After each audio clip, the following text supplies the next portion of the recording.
Hey guys, I'm going to show you this top of the line water catchment filtration system. We've got a catchment tank outside with a strainer. From the strainer it comes into the pump house, into the suction side of this 1-horse Grundfos pump. Discharge of the pump comes up, tees over to the suction strainer for a DC backup pump. The DC backup pump is for if the AC power from the utility goes down, they can use solar panels to deliver small amounts of water without having to kick on a generator. The DC backup pump though has a lower cut-in pressure, so it's normally not running. And today we got to look at that and troubleshoot it because customers saying that when the power's out it hasn't been running. So we'll look into that in a minute. From the discharge of the Grundfos pump comes up through a check valve, repair coupling, rises up. Here's the discharge of the DC pump through another check valve. This is the pressure switch for the DC pump. Both pumps' discharges come in parallel and go into this pressure reservoir, pressure bladder tank, which is essentially a giant spring. From there, it's a single line along the top. We have our system pressure transducer for our VFD that runs our booster pump. System's pressure transducer, we have a pressure relief valve. Comes along, we have our first air release valve. A system bypass, filtration bypass is that yellow handle. That's normally closed. The flow normally comes down, goes through this large bulk media sand filter to remove sediment in volt. From the sand filter it goes up and into, this is 3 filters essentially. Carbon, carbon, and carbon all in parallel. So it comes and goes to each of the 3, and then from each carbon it goes through calcite treatment. Calcite and calcite on the end. The calcite lowers the acidity or raises the alkalinity of the water. Rain catchment water is generally acidic, especially here in Hawaii.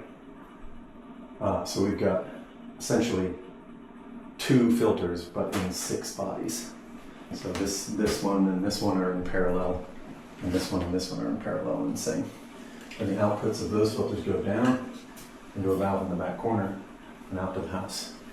These are Pentair bulk media timers with backwash automatic built into them, and that's all hard plumbed as well into a drain to daylight out beyond the pump house. So periodically on a timed schedule, these will backwash themselves automatically and flush out. Bulk media is way better in the long term than paper cartridge filters. These can last anywhere from 8 to 10 years before they need to be serviced, including the whole thing. It is a more involved process servicing them, but a similar size system with cartridge filters would need to have the filters changed every 3 to 6 months. And these guys can reduce their service time down to every 8 to 10 years. We're running all this off an old Country Electric control panel. This is from the George Thoreau's days. Before Wireway, he did everything with 90-degree bends. It's all really well labeled. It's a work of art. Kind of tricky to troubleshoot as nothing has numerical labels, but he would do dashes and lines. Really old school style, but great. We're using an AC Tech VFD. This thing's been here since I've been with the company, at least 10 years. Runs great. Same with that Grundfos pump. Just a great installation all around. Works really good. We used to have a blower running air into the tank, but it was decided to abandon that as the water quality kind of stabilized once a cover was used more regularly. But yeah, that's your basic top of the line. I guess it's not basic. This is your top of the line rain catchment filtration and pressure system. This is about as involved but as well made as you can get if you're living off grid and using rainwater as your source of water. All right.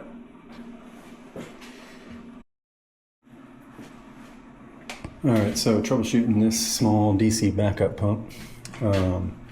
Battery voltage is good, solar input is good, our charge controller's happy.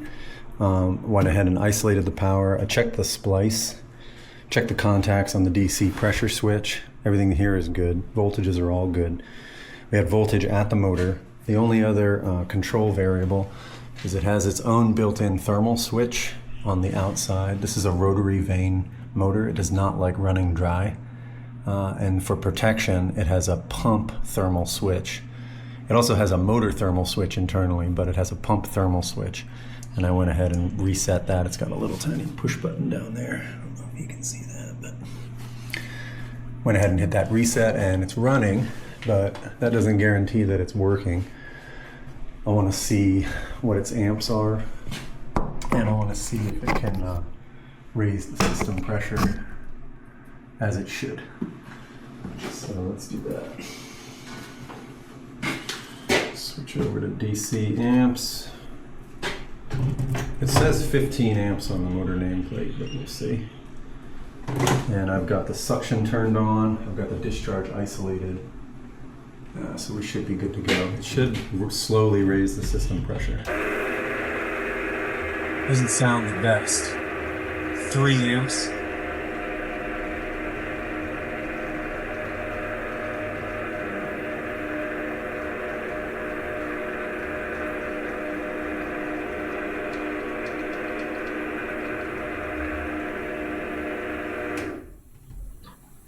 Oh, I hit the breaker. Sounds like water's moving. There we go. 4 amps.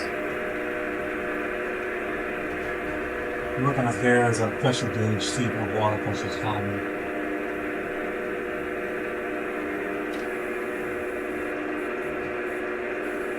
This pressure tank is shot too, that's going to have to get replaced.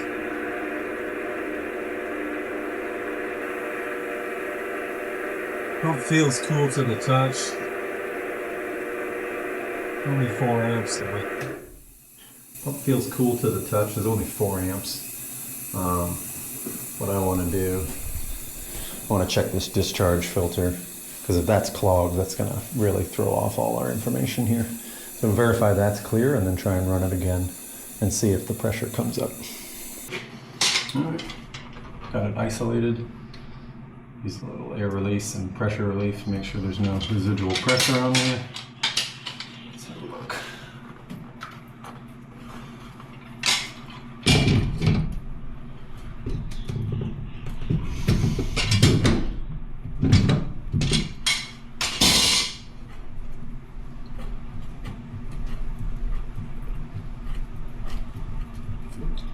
Oh yeah, that's not helping our cause. It's just a wound paper filter. It's pretty clogged. Yeah. We're gonna call him clogged. We're gonna replace him with the new filter. And this is a suction filter too, which is pretty extreme. All right, I'm gonna go get another cartridge from the truck. All right, I got a new 5 micron.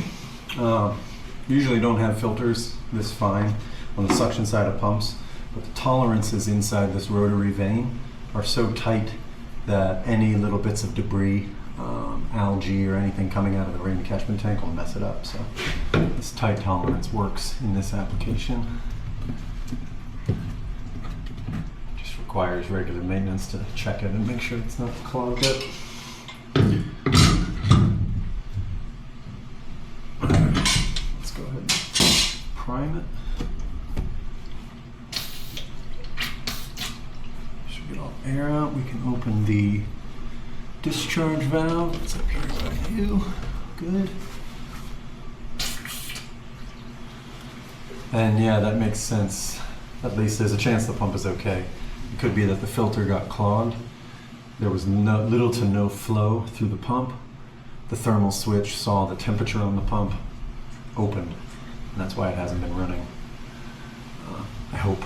I have had to replace and repair these DC pumps. Dank off.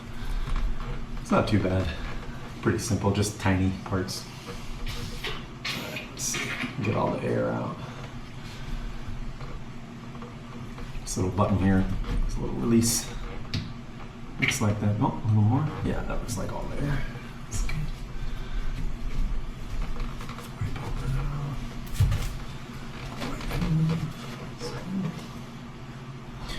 Okay, discharge is open, suction's open. Let's try and run it. Zero off our DC amps. Turn that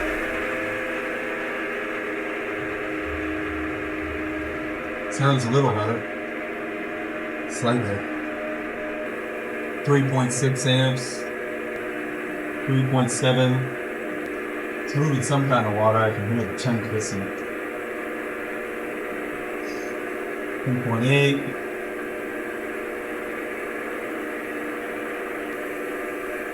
The pump itself feels cool. 4 amps. Seems like it's needing water. 4.3. Amps are going up. 4.7 amps. There's our pressure climbing. Pretty good. 8 amps. 9. 10 amps. 12, 13. Perfect.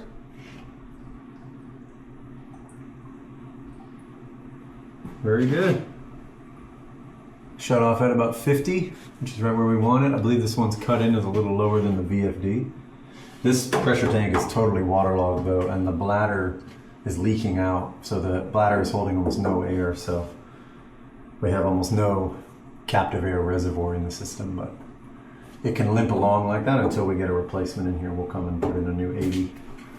But I'm happy with that. Seems like maybe it ran dry one day and or ran extra long, but we'll try it again here. We'll run it.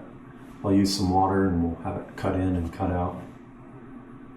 That should be pretty easy. I'll go turn on a hose bib. We should be able to watch it kick right on. Oh, there's your DC amps. We'll go turn it on. There's a pressure switch.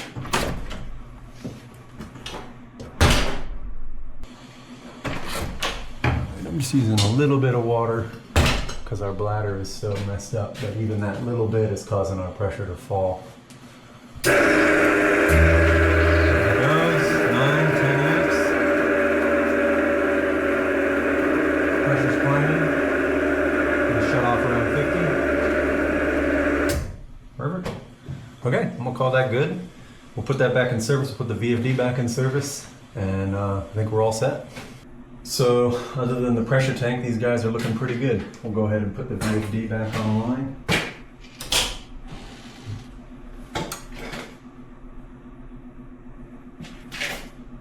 It's asleep, we're above the call for pump threshold. We'll go ahead and put the house back on. That's an important valve to remember.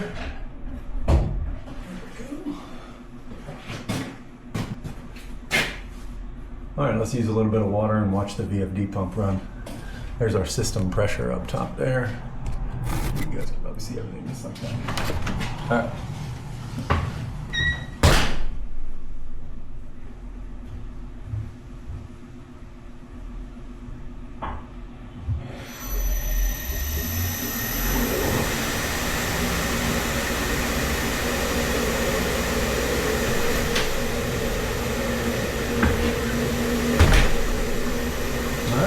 These running.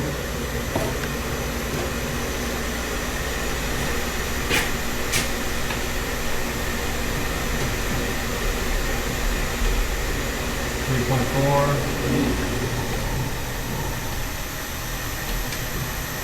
3.8. 3.8.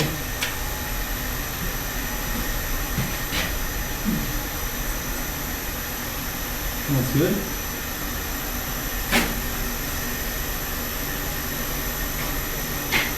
Climbing.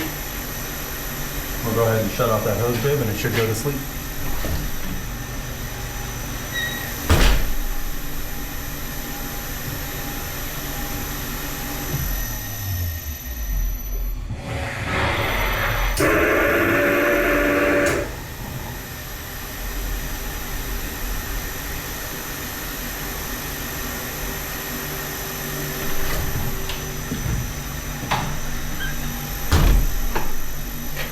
All right, so pressure tank is so shot, we have a properly working pressure tank gives you a very large reservoir of pressure, stored energy in a system. So as you use water, it'll fall very slowly, and as you pump water, it'll fill slowly. With this shot, you have a very tight reservoir. I turned that hose bib on full blast, and the pressure fell so quickly that the DC pump came on in conjunction with the VFD one. There's no pressure storage, so we're going to advise they get this replaced as soon as possible.